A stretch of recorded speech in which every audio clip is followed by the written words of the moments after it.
안녕하십니까. 여러분들하고 같이 오늘 ITQ 자격증에 대해서 같이 공부하게 될 김성곤 강사라고 합니다. 자, 지금 여러분들이 같이 보시게 될 ITQ 자격증 같은 경우에는 이제 사무자동화에 대한 능력을 이제 검증하는 시험이라고 보시면 돼요. 그래서 역사가 이제 우리나라에서 꽤 오랫동안 이제 진행을 해왔었던 거고, 그만큼 많은 사람들이 이 시험을 쳤었고, 그렇게 이제 좀 이제 그러니까 많이 사랑을 받는 그런 자격증이라고 보시면 돼요. 그래서 오랫동안 남들 해왔으니 검증도 많이 됐고 시스템도 업그레이드 됐고 계속 그렇게 나왔죠. 그래서 지금 이제 다음에 보시면은 ITQ 정보기술 자격은 어디서 나왔다 얘기를 하고 있나요? 한국생산성본부에서 이 자격증을 주관을 하고 있어요. 그래서 이 보시면은 필기 시험이 이건 없어요. 그렇기 때문에 이제 필기 시험 자체에 대해서 이제 부담을 가지시는 분들이 있을 수 있거든요. 공부를 해가지고 예를 들어서 뭐 컴퓨터 활용력 자격증 같은 경우에는 필기하고 실기를 보죠. 그래서 거기서 통과를 해야 자격증이 나오고, 그 다음에 또 보시면은 사무자동화 산업기사 같은 경우에 보면은 필기하고 실기가 있죠. 그래서 그걸 통과하게 돼야 어떻게 된다? 자격증이 나오게 되죠. 근데 ITQ 자격증 같은 경우에는 그런 거는 없어요. 그래가지고 이게 여러분들이 언제든지 도전할 수 있는 그런 상황이다. 그렇게 보시면 되고요. 그 다음에 이 ITQ 자격증 같은 경우 보면은 주로 사람들이 많이 이제 접수를 해서 보는 과목이 한글, 그 다음에 엑셀, 그리고 파워포인트, 그리고 액세스, 그리고 이제 인터넷 검색에 정보 검색에 대한 것들을 이제 시험을 치고는 해요.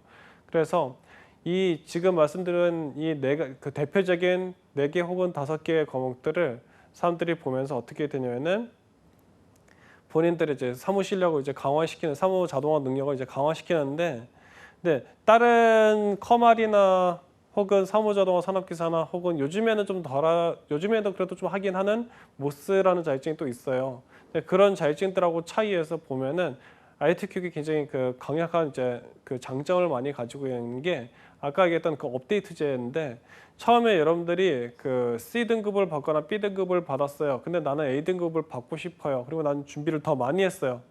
근데 나는 이 등급을 올릴 수가 있나요? 라고 고민하실 수가 있는데, 그 부분에 대해서는 아주 확실한 답안을 내리고 있어요. 그냥 한 번 더 보시면 돼요. 어떤 거냐? 여러분들이 해당 등급을 정말로 가지고 있다 그러면 시험을 쳐서 그 결과를 A등급을 얻게 되면은 여러분들의 등급은 어떻게 한다? A등급으로 올라가는 거예요. 이 A등급, B등급을 나누는 기준이 있어요. 전체 점수에서 400점을 넣으면 A등급 인정이고 300점을 넣으면 B등급을 인정이고 이런 식으로 돼 있고, 그다음에 이 자격증은 정말 어느 정도 노력을 하면은 떨어지는 경우는 없어요. 왜 그래는 200점을 넘기면 되거든요. 근데 그 밑으로 나오면 당연히 이제 시험에서 이제 자격증이 안 나오죠. 그렇긴 하는데 이제 컴퓨터를 처음 하신 분들 같은 경우는 고생해서 하셔가지고 안 될 수도 있지만 보통은 다 어느 기준 안에는 넘어갈 수 있도록 이제 몇 가지 기능만 집중한다 그러면은 충분히 나쁘지 않은 성적을 거둘 수 있는 시험이기 때문에 동기부여 측면에서도 괜찮다라고 생각을 하거든요.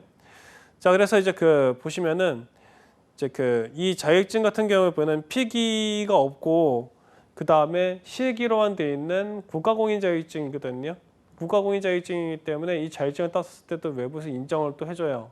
그래서 어떤 대학교 같은 경우에도 봐보면은 이 자격증을 땄을 때 뭐 학점을 지원해 준다든지 어떤 정보기술 부분에 대해서 혜택을 주는 경우들도 있었어요. 전에 봐보니까.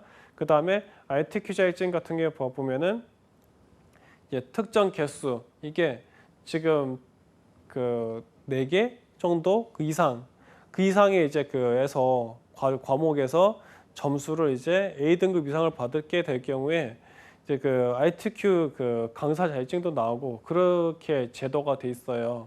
다른 사람을 이제 강의할 수 있는 능력을 인정한다. 다방면에 높은 점수를 받았기 때문에 그런 지원들도 많이 나오기 때문에 ITQ 시험은 계속 이 흐름대로 나아갈 거라고 지금 판단이 되고 있습니다. 자, 그 다음에 이제 보시면은 오피스 프로그램들은 우리 정말 계속 써왔죠. 이 오피스 프로그램은 뭐 한 25년, 30년 가까이, 한 30년 가까이 진짜 오랫동안 사람들한테 사랑을 받았는데, MS 오피스도 그렇고 오피스 제품군들이 다 그런 것 같아요. 근데 제품군 하나하나마다 대표 상품들은 다 자격증화 됐다 보시면 돼요. 그래서 파워포인트 쪽으로 해가지고 그래도 좀 해볼 만한 자격증은 ITQ 파워포인트가 아닐까 싶어요. 그리고 그 이제 이유 같은 경우 우리가 차근차근 이제 보게 될 건데, 자 봐보시면 ITQ 시험하고 그 4차 산업하고 이제 연관 관계를 이제 봐보면 이게 무슨 관계가 있을까라고 할 수 있어요. 근데 4차 산업이란 건 하나의 시대적인 트렌드고 그 시대에 됐었을 때 기존에 있는 그 어떤 자격증이나 과목들이 연관 관계를 어떻게 맺고 있는지를 알고 있어야 내가 이 자격증이나 이 공부를 시작한다 어떻게 돼요? 다음은 뭘 해야 될지 방향성이 나오거든요. 자, 그래서 이제 하나 봐보자면 이렇습니다. 어떻게 되냐면 그 사무자동화라는 건 결국에는 그 첨단에서 뭐 웹사이트나 이런 데에서 데이터가 들어오거나 아니면은 그 이제 그 오프라인에서 어떤 고객을 맞이했거나 했었을 때 결국에는 뭐예요?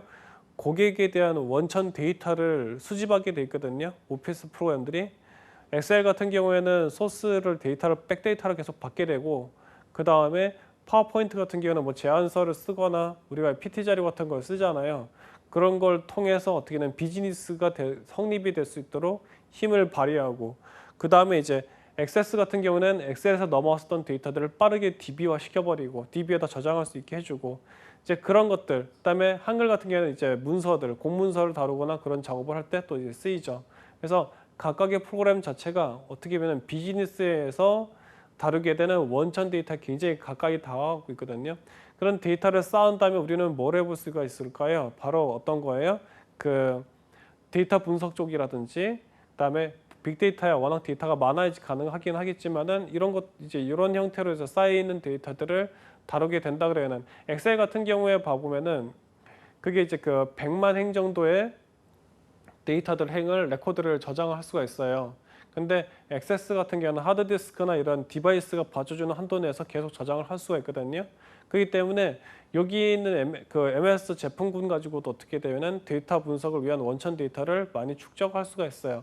하지만은 이제 이런 얘기 나올 수 있겠죠.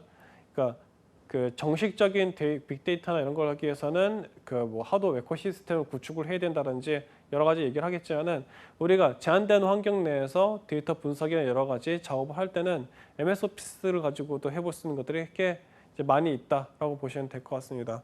자, 그래서 이제 그 이런 그 데이터들을 다루는 엑셀과 액세스하고 그다음에 비즈니스를 만들어주는 파워포인트 한글 얘들을 다루는 ITQ의 자격증에 대해서 또 한 걸음 더 나아갈 건데 자, 우선 응시 자격에 제한은 없어요. 그리고 그렇지만 이제 이 시험을 볼 때 시간 제약은 있다라는 거죠. 거의 이제 1시간에 가까운 이제 그 50분 이 정도 딱 시간 제한에 들어가게 되는 거고 그 다음에 그 이제 시험을 칠 때에는 아까도 얘기했던 등급별 점수별 등급제로 들어가기 때문에 거기에 맞춰가지고 본인이 이제 득점을 이제 좀 신경을 써야 된다라는 거죠. 그 다음에 이 시험의 제일 좋은 점은 뭐가 냐면은 매달 어떻게 됐다? 시험을 접수를 할 수가 있어요. 매달 시험이 있기 때문에 만 전달에서 어느 정도 성적이 나왔을 때 그 다음 레벨로 올라가고 싶다 그러면 그 다음 달에 또 다시 시험 접수를 해주시면 되는 거예요. 그래서 좀 자유롭게 돼 있죠. 그래서 그 상설 검정에 가까울 정도로 그 이제 매달 시험을 치고 있기 때문에 부담 없이 우리가 그 대비해 볼 수 있는 그런 시험이라고 보시면 될 것 같아요.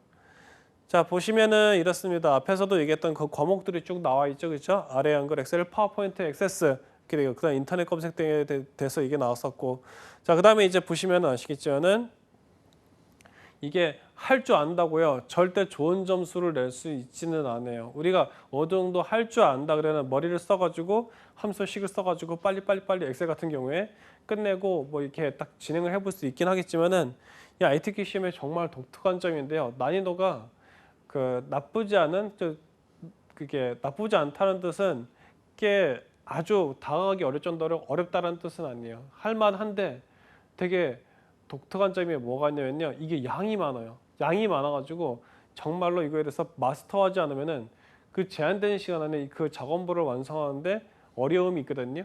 A등급을 간단히 얘기하면 A등급 받는 게 쉽지 않다는 얘기인 거예요. 그래서 이걸 정말 연습을 정말 많이 해서 이게 기출문제가 ITQ 사이트 한국생산성본부에 들어가면은 그 자료실에 가면 기출문제가 다 올라와 있어요. 그냥 그걸 가지고 인쇄해서 다운받아가지고 그걸 그대로 연습해 보셔도 될 정도로 지원되는 자원들이 되게 좋거든요. 그런데 이제 어떻게 되냐면은 그거 좋단 말이에요. 그렇지만 보면은 충분한 연습을 하지 않고서는 전혀 보면은 한 B등급에서 벗어나지 못할 수도 있어요. 자, 이게 아까 얘기했었던 이제 그 시험 일정이죠. 지금 올해도 봐보면은 거의 매달 1월, 2월, 3월, 4월, 5월, 6월, 7월, 8월, 9월, 10, 11월 해가지고 거의 매달마다 보는 것을 이제 볼 수가 있죠. 자, 이제 여기서 봐보시면은 그 ITQ 이제 그 정보 기술에 대한 얘기들을 들어가면서 실기에 대한 스킬을 좀 얘기를 하게 되는데 어떻게 되는 이 4대 과목 우선은 사람들이 많이 보는 거 위주로 좀 가보도록 할게요. 그랬을 때 한글, 엑셀, 파워포인트, 액세스 이 4대 과목에서 봐보면은 이제 그 중요한 이제 스킬 포인트들이 있거든요. 그래서 엑셀에서는 이제 함수를 잘해야 된다라든지 차트를 잘 보여줘야 된다라든지 이제 그런 것들이 중요한 이제 타깃이 될 수 있겠죠.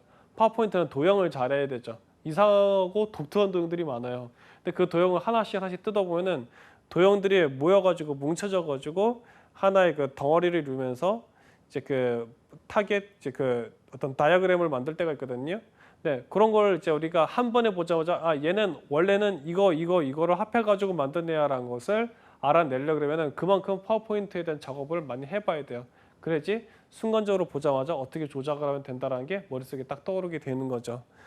자, 그래서 이제 그 정보 문서 다루는 기업에서는 모두 그 일을 할 수 있을 만큼 자율적인 퀄리티가 좋다 이렇게 얘기했었는데 이게 뭔 얘기냐면은 그 사무 자동화를 쓰는 대부분의 회사, 요즘에 회사들은 다 오피스 프로그램 다 쓰잖아요, 그죠? 그런 회사에서 전부 다 보면은 이 그 ITQ를 준비해 볼 필요가 있다라 얘기를 하는 거예요. 왜 그 얘기를 하냐면은 우리가 저도 가끔씩 그런 요청을 받거든요. 어떤 학생들 공부하시는 분들이 어떤 그 자격증을 공부하기 좋냐라든지 혹은 회사에서 이런 일을 하고 있는데 이런 작업이 있는데 너무 안 풀린다. 나 엑셀 가지고 여러 문서 만들려는데 정말 안 되더라 얘기를 하시는 거예요. 근데 그거에 대한 대답이 아마 ITQ 공부를 해보시라는 걸 거예요. 왜냐면은 ITQ에 대한 그 자격증 공부를 하시게 되는 각각의 상황들이 있는데 이것들을 잘 섞어서 응용을 해가지고는 여러분들이 회사에서 만나게 될 그런 상황들을 전부 다 뛰어넘을 수 있는 어떤 그 기술적인 해답을 줄 수가 있거든요. 그래가지고 이제 그 여러분들이 도전해 볼 만하고 그 다음에 어떤 게 있냐면 제한 시간이 들어가 있고 양이 많기 때문에 이거를 빠른 시간 안에 해결을 해야 되다 보니까 어떤 게 되냐면은 그 어떤 판단력이나 이제 그런 그 결단력이라 해야 될까요? 이거는 포기하고 이거에 대해서 점수를 다 받아내겠어라든지 어떤 그런 판단을 해야 되는 순간들이 올 수도 있거든요. 그랬었을 때 어떤 문제를 푸는 그 자체에 대한 어떤 그 스킬도 굉장히 중요하지만은 이것을 이루어가는 그 과정에서 얻게 되는 그런 판단력과 그 속도 이런 것들도 보면은 하나의 학습 과정에서 얻는 것이라 우리가 생각해 볼 수가 있어요. 자, 그래서 이제 보시면은 그 이게 엑셀에서는요 그 데이터를 이제 함수를 가지고 계산을 하고 데이터를 축적을 하기도 하고 그러거든요. 근데 그게 딱 누구랑 우리 그 흐름이 비슷하냐는 그 빅데이터에 대한 것들 우리가 생각해 볼 수 있단 말이에요. 그리고 그 빅데이터 작업을 하려고 했었을 때 우리가 어떤 거라냐면은 그 대수학이라든지 그 확률 통계라든지 공부를 하게 되는데 시중에 여러분들이 나가봐서 확인해 보시면 아시겠지만은 대수학이나 확률 통계에 대한 어떤 그런 공부를 할 때 최초의 접근도를 쉽게 이제 다가가려고 할 때는 어떻게 하냐면 엑셀 가지고 많이 할 때가 있어요. 예를 들어서 오라클이나 MySQL이라는 데이터베이스를 다루기 전에 전산과에서는 뭐 가지고 많이 그 기본을 잡아주나요? 액세스 프로그램 많이 쓰거든요. 그 이제 학교에 따라서는 그것처럼 데이터 분석에 대해서 뭔가를 해보려고 했었을 때 우리는 엑셀을 많이 그 이제 써볼 수 있다라는 거죠.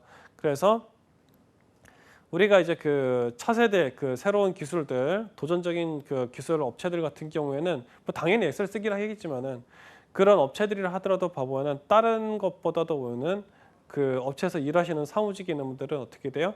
엑셀에 대한 것들을 더 스킬업을 하고 그때 공부를 하기 위해서는 이 ITQ를 준비해보면서 이제 그 훈련을 강화하시면은 이제 그 지금 이제 백데이터에 대한 준비도 되고 그 다음에 본인들에 대한 어떤 그 내공이랄까요 실력도 쌓아가지고 직무 능력도 이제 강화할 수 있고 그런 이제 좋은 점들이 많이 있다고 볼 수 있죠. 자, 여기서 지금 이제 그 프로그램들마다의 특성들을 좀 봐보고 있는 건데 파워포인트는 앞에서도 얘기했지만 사업 제안서나라든지 기획서 같은 거 이제 만들 때 쓰죠. 그리고 실제 이 지금 파워포인트에서 평가 문제 중에 뭐가 나오면은 마스터 슬라이드라는 개념이 나오거든요. 마스터 슬라이드를 잘 다루게 되면은 여러분들이 그 제안서나 혹은 이제 그 디자인이 멋진 그 슬라이드를 만들고 싶을 때 전체적으로 한꺼번에 그 디자인을 적용할 수 있는 그 기능을 제공한 게 슬라이드 마스터라고 보시면 돼요. 정식 명칭은 슬라이드 마스터예요. 그래서 그 슬라이드 마스터에 대한 디자인들을 이 시험 과목에서 다루고 있습니다. 그게 기본 점수로 들어가요. 걔들을 할 수 있는지 없는지부터 판단을 하거든요. 평가에서는. 그리고 한글은 아시는 것처럼 공문서에서는 한글을 뺄 수가 없죠. 그래서 공문서를 작성하거나 회사에서 작업을 할 때 한글을 쓰게 되는데, 근데 이런 게 있는 게 뭐가 있냐면은 이 한글에서 다루는 데이터들도 결국은 숫자 데이터도 들어가잖아요. 그럼 거기서 어떻게 되면은 데이터 분석용 이제 그 수치 데이터들을 얻어낼 수 있고 그 표에 수치 데이터도 들어가 있죠. 그런 것들이라든지 간단 형태의 그 통계 함수들을 우리가 한글에서 써볼 수 있으니까 그런 것들을 한번 생각해 보실 수 있고요. 그다음에 이제 XS 같은 경우 어떻게 되냐면은 그 아예 그 엑셀에서 담을 수 있는 범주를 넘어서는 데이터들을 담아낼 수 있고 그다음에 웬만한 그 SQL에 대한 그 작업들을 자동으로 다 만들어주고 이런 그 좋은 특징들이 있기 때문에 어떻게 되냐면은 XS를 가지고 이제 그 우리가 이제 그 ITQ 시험에 있는 XS를 가지고 한번 쭉 우리가 공부를 해보게 되면은 아까 그 이제 빅데이터라든지 다른 데이터 분석이나 이런 거에 대한 어떤 그 마인드도 쌓을 수 있고 그 다음에 제일 중요한 게 뭐가 있냐면요 그런 부분도 있어요. 그 각자 자격증이 가지고 있는 특징들이 있는데 가치 있는 자격증이라는 거는 있다면은 내가 이제 보유를 해볼 만하거든요. 예를 들어서 이제 그 내가 이제 시간하고 노력을 투자를 하는 거죠. 예를 들어서 커말 1급 자격증이라는 게 있는데요. 그 커말 1급 자격증 같은 경우에는 따기가 이제 쉽지는 않아요. 그래서 피기도 벌써도 좀 전문적인 내용들 나오고 그래서 커말 1기로 들어갈 전초전으로서 어떻게 되냐면은 ITQ XS를 또 공부해 보셔도 괜찮아요. 왜냐면 ITQ XS에서 봐보면은 중요한 데이터베이스 작업들 하는 거 쿼리나 이런 것들이 그런 작업들이 이제 평가 문제로 나와 있거든요. 그러니까 여러분들이 이 지금 이 ITQ XS에 대해서 여러분들이 준비해 볼 만하고 그래서 이제 대표 과목 엑셀, 파워포인트, 한글, XS 얘네들 전부 다 모여는 각자의 그 매력들이 다 있거든요. 그때 여러분들이 준비를 해 보실 만하다. 자 이제 합격하고 불합격에 대한 것들을 이제 우리가 한 살펴볼 건데 어떻게 되면은 합격. 얘는 집중력이 중요하기 때문에 처음 자격증을 준비하셨을 때는 이거 1시간 가까운 시간을 집중한다는 건 보통 일이 아니거든요. 그래서 그렇기 때문에 어떻게 하면은 한 번에 그 시험을 어떻게 한다? 절대로 어떻게 한다? 몰아서 보지 마라. 몰아서 보면은 여러분들이 점수대가 낮아가지고 평균적으로 다 낮아버리는 수가 있어요. 근데 하나는 이건 있어요. 여러분들이 전반적으로 자신이 있잖아요. 도전해 볼 만해요. 그거는 또. 왜 그래는 본인의 집중력을 얼마나 유지할 수 있는지 수검을 그렇게 해봄으로써 이제 그 여러분들이 다양한 또 시도를 해볼 수가 있는 게 아마 얘기하실 수 있어요. 아니 그러면은 한 무슨 2시간, 3시간 동안 시험을 보냐?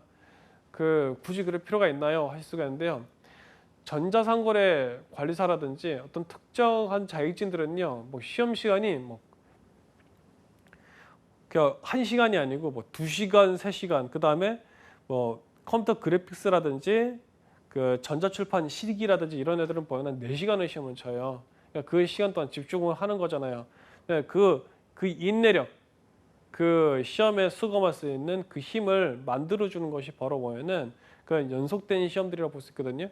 연속된 시험을 봐보시면서 자격증도 따고 되게 좋잖아요. 그러니까 어떻게 하면은 여러분들이 그런 트레이닝을 할 필요도 있다라는 거 생각해 보시면 되고 그 시험만이 아니고 여러분들이 예를 들자면 이래요. 뭐 논문 발표를 하시거나 혹은 여러 가지 시험을 보셨을 때 장시간의 이제 그 스트레스 환경에서 이겨낼 수 있는 그런 체질을 기르는 것도 사실은 나쁘지 않다.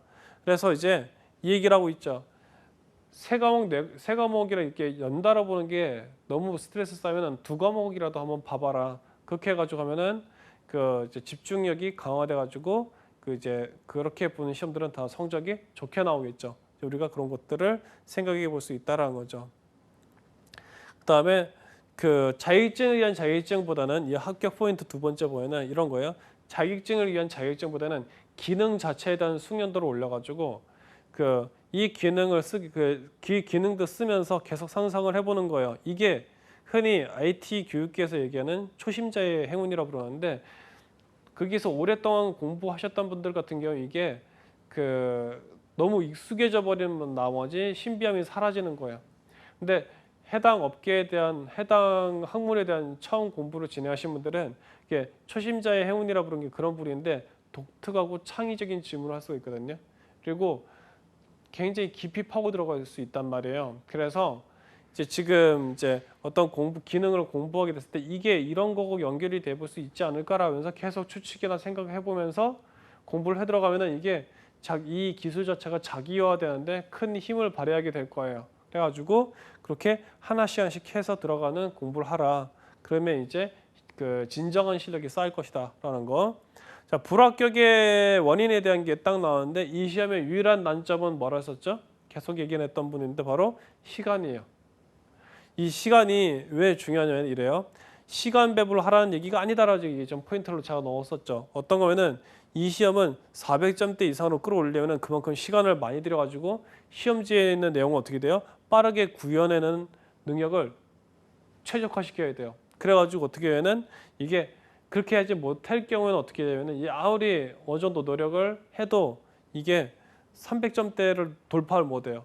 그래서 300점대에서 계속 왔다 갔다 하는 거예요. 아무래도 뭐 340, 350 이런 식으로 이게 넘어서지 못하는 거예요. 400점대를. 그래서 적절하고서 그제 숙련되어 있는 스킬하고 그다음에 시간에 대한 감각 그래가지고 그만큼 손을 정말로 빨리 움직이게 되거든요. 마우스 컨트롤이라는 게. 그래가지고 그런 부분들을 하시게 되면은 결국에는 A등급 받는다라고 보시면 돼요. 그래서 이제 그 경력이 적절하다면은 그래서 자격증을 A등급을 많이 받으면은 강사로 이제 지원할 수 있다라고 했었죠. 그리고 그 강사분들 같은 경우에는 각 지부별로 다 따로 관리하는 걸로 알고 있습니다. 자, 해서 지금 이제 그 합격 불합격까지 제가 얘기를 해드렸는데 이 지금 이제 봐보시면은 이래요. 자, 앞부분에서 제가 이제 쭉 그 전반적인 흐름을 빨리 얘기해드리기 위해서 이 지금 쭉 훑으면서 얘기했었는데 각 과목들에 대한 얘기, 특징들을 제가 다시 한번 또 얘기를 그 조금 더 정리를 해서 얘기를 해드리려는 게 이런 게 있습니다. 봐보시면은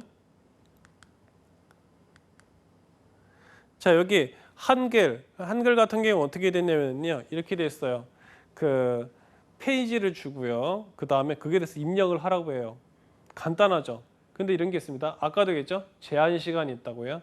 제한 시간 내에 어떻게 해야 되냐면 이거를 다 입력을 해야 돼요. 그러면은 뭐가 중요할까요? 한글에서 제일 중요한 스킬 포인트는 뭐예요? 한글 시험할 때 타자 입력 속도예요. 그래서 그 한글 시험을 치러 가면요 수험자들이 얘기를 하시더라고요. 이게 그 딱 시작하면은 갑자기 파도가 치는 것 같아요. 타자 소리에 그 엄청난 그 반에 있는 사람들이 전부 다 빠른 속도로 타자를 치니까 키보드를 입력을 하니까 그렇게 이제 자기는 그게 충격으로 오더라 이런 거예요. 근데 제가 얘기를 했어요. 그 많은 파도 소리 중에 파도 소리와 같은 그 키보드 입력하는 소리 중에 본인이 키보드를 입력하는 소리도 들어있다는 걸 잊지 마라. 얘기를 하는 거예요. 그렇게 되면 어떻게 된다? 마음의 안정을 얻는다라고 얘기했어요. 그러나 여러분들이 한글 시험에서 특정 정도 어느 정도 선에서 점수를 여러분들이 높게 받고 싶으시면은 어떤 걸 해야 되면은 반드시 그 한글 그 타자 연습하는 거 있죠. 그걸 해주셔야 돼요. 타자 연습을 해주시면은 그 특정 기능을 실행하는 데서 여유로움을 갖게 돼요. 그래서 질문하실 수 있어요. 그는 한글 시험에서 어느 정도의 그 평균 타수가 나와줘야 되냐 얘기를 하시는 분들 있거든요. 한글에서의 평균 타수는요. 450타에서 400타 사이만 돼도 사실은 괜찮아요. 그러면은 그보다 더 높게 뭐 500타, 700타 치는 사람들도 있는데 그럼 그분들이 더 유리하지 않나요? 라고 하실 수가 있는데 텍스트 소스를 만들어내는 것 같은 경우에는 그게 그분들이 유리할 수도 있겠죠. 근데 중요한 건 그게 아니에요. ITQ 한글을 정말 잘하려면요. 뭘 잘해야 되냐면 바로 뭐예요? 편집을 또 잘해줘야 돼요. 편집을 할 때 그 우리가 하나하나 마우스 늘어가면서 이렇게 하는 게 아니고 어떤 걸 해줘야 돼요? 단축키를 잘 달아야 돼요. 단축키를 잘 다루게 되면은 그 타수에서 나보다 훨씬 더 빠른 사람들한테 어떻게 된다? 대항할 수 있는 그만큼 여유가 생긴다. 그래서 제 첫 번째 이제 작업풀 같은 경우에 봐보면은 이제 그 한글은 표도 만들고 그 다음에 그래프도 만들고 해요. 그 기능 안에서 그렇게 해가지고 이제 우리가 이제 그 타자 외에 이제 그 보면은 기능 구현하는 것들이 있기 때문에 우리가 더 많이 이제 그 한글에 대해서 많이 연구를 하고 알아야 된다라는 거 기출 문제 중심으로 그렇게 된다 보시면 되고요. 그 다음에 엑셀 같은 경우에 봐보시면은 우리가 이제 평가 문제 그 이제 기출 문제나 평가 문제를 봐보면서 제가 막 상세하게 다 뜯을 거예요. 얘는 어떻고 얘는 어떻고 그래서 근데 이제 지금 봐보시면 이렇습니다. 엑셀에서 중요한 포인트는 뭘 것 같아요? 근데 사실은 여러분들이 이미 답을 알고 계세요. 어떤 거냐? 바로 뭐예요? 엑셀의 함수죠. 그렇죠? 함수를 막 공부를 해도 머리에 잘 안 들어오고 그 다음에 뭐예요? if문이나 혹은 또 다른 함수가요. 2개, 3개에서 중첩 함수가 되는 순간 어떻게 되는 거예요? 사람들이 이제 막 어지러워지기 시작하죠. 대체 이 결과물은 뭐가 나올까? 이 함수는 완성을 할 수 있을까? 왜냐? 함수를 잘못 써가지고 엔터를 치면 어떻게 돼요? 오리 메시지 나와버리죠. 그래가지고 이거를 폭 ES 시키면서 빠져나가느냐 아니면은 함수를 완성하느냐 결국에 그 두 가지 선택 중에 하나를 놓이게 되는 거죠. 자, 그렇게 이제 어렵다고 느껴지는 한글 그 엑셀이 있고 엑셀에서 이제 함수가 있고 그 함수를 돌파하는 방법은 어떤 방법이 있냐면 그냥 여기서는요 그 하나를 생각하시면 돼요. 패턴을 봐야 돼요. 역시 자격증 시험은 자격증 시험이기 때문에 거기에 주로 나오는 함수들이 있거든요. 최소한 그 기본 함수 정도는 어느 정도 다룰 수 있도록 계속 연습을 해줘야 돼요. 중첩 함수를 쓰는 거에 대해서 너무 집착하실 필요는 없고 2개, 3개에서 섞는 걸 너무 집착하실 필요는 없고 어떻게 하시냐면은 그래서 이제 자주 나오는 그 기출 함수들이 있습니다. 기출 문제 몇 번 다운받아 보면은 그게 딱 나와요. 그렇기 때문에 그대로 준비를 해주시면 되고 그 다음에 엑셀에서 그 다음 단계 나오는 부분합이라든지 목표값 찾기라든지 이런 기능들이 있어요. 그런 것도 역시 봐보면은 한 몇 번 여러분들 해보시고 이해를 하시고 그렇게 되면 여러분들이 어려워하실 일은 없다 보시면 되겠습니다. 그다음에 파워포인트는 아까 얘기했던 대로 덩어러지는 다이어그램들이 과연 그 정체가 무엇인지에 대해서 여러분들이 파악하시게 되면요, 그 좀 더 빨리 끝낼 수 있어요. 파워포인트는 정말로 시간이 많이 부족해요. 여러분들이 해보시면 아시겠지만 엑세스는 원칙적인 데이터베이스에 대해서 접근하시다 보면 여러분들이 부담 없이 그 시험을 준비하실 수가 있고요. 그래서 이 4대 과목에 대한 전체적인 그림을 같이 한번 살펴봤는데 여러분들이 아직도 궁금한 게 많이 있으실 거예요. 그래서 거기에 대한 얘기들, 그 시기에 대한 내용들을 같이 이제 후반에서 좀 더 우리가 살펴볼 거라 보시면 되겠고요. 자, 그러면은 지금 이제 그 ITK에 대한 전반적인 큰 그림을 같이 한번 봐보셨고 오늘은 여기까지 하도록 하겠습니다. 같이 공부하신다고 수고 많으셨고요. 여기까지 하도록 할게요. 감사합니다.